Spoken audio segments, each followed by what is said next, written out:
नमस्कार दोस्तों, स्वागत है आपका अपने YouTube चैनल पर। दोस्तों, आज के इस वीडियो में हम जानेंगे कि हमारा जो नया कानून 1 जुलाई 2024 से लागू होगा, BNS भारतीय न्याय संहिता, उसमें कौन कौन से ऐसे अपराध हैं जिनको समझौता योग्य बनाया गया है। तो सबसे पहले दोस्तों, सबसे ऊपर जो है वो है अडल्टरी। व्यभिचार को भारतीय न्याय संहिता में जो है अपराध नहीं माना गया है। ठीक है दोस्तों, इसे ओमिटेड किया गया है BNS में, जो IPC के सेक्शन 497 में था। तो एडल्टरी को जो है अपराध नहीं माना गया है या समझौता योग्य है।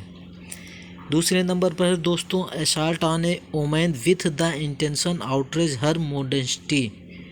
स्त्री की लज्जा भंग करने के आशा से उस पर हमला या आपराधिक बल का प्रयोग। दोस्तों, इसमें जितने भी कानून हम बता रहे हैं ये सभी समझौता योग्य हैं। इसका जिक्र कहाँ है दोस्तों? BNS के सेक्शन 73 में है। हमारे IPC में कौन सा सेक्शन था दोस्तों? तो IPC का सेक्शन 354 था। तीसरे नंबर पर है दोस्तों सिंपल हर्ट, साधारण चोट।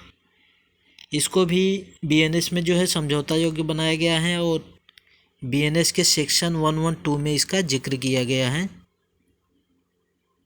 और IPC में क्या था दोस्तों? तो 319। नेक्स्ट है दोस्तों वॉलेंटरली कैजिंग हर्ट, स्वेच्छा से चोट पहुंचाना। हमारे BNS में सेक्शन 113 है दोस्तों, जो कि स्वेच्छा से चोट पहुंचाना को संदर्भित करता है। IPC में क्या था दोस्तों? 323। इसके बाद नंबर 5 पर है दोस्तों वॉलेंटरली कैजिंग ग्रेवियस हर्ट, स्वेच्छा से गंभीर चोट पहुंचाना। इसका जिक्र कहाँ है दोस्तों? BNS के सेक्शन 115 में। BNS के सेक्शन 115 में दिया गया है। और IPC में कौन सा था दोस्तों? 325, जो कि एक बहुत महत्वपूर्ण धारा थी, लेकिन नए कानून में ये भी समझौता योग्य है। अगला है दोस्तों क्रिमिनल ब्रीच ऑफ ट्रस्ट, विश्वास का आपराधिक उल्लंघन।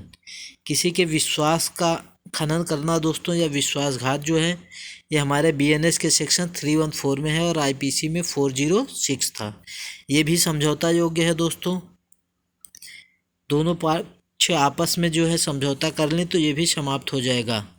अगला है दोस्तों क्रिमिनल ट्रेसपॉस, आपराधिक अतिचार, किसी के घर में ज़बरदस्ती प्रवेश करना, जो BNS के सेक्शन 327 में है। हमारे IPC में 447 था दोस्तों। ये भी समझौता योग्य है, दोनों पक्ष आपस में समझौता करके इसे समाप्त कर सकते हैं।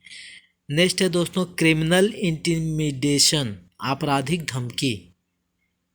BNS के सेक्शन 349 में इसका उल्लेख किया गया है दोस्तों, और हमारे IPC के सेक्शन 503 में इसका उल्लेख था।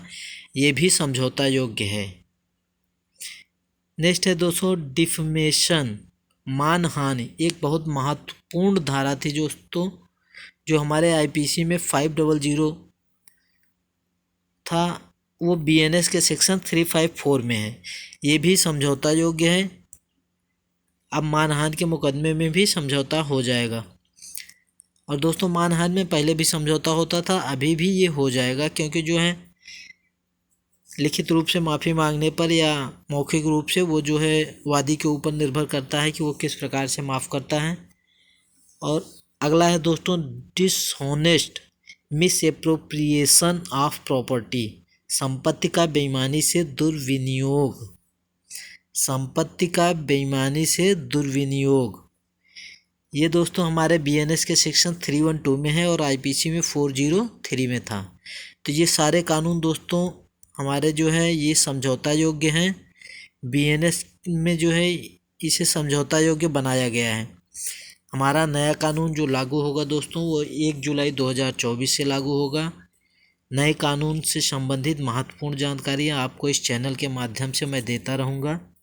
आप चैनल पर नए हैं दोस्तों तो इसे सब्सक्राइब कर लें। धन्यवाद।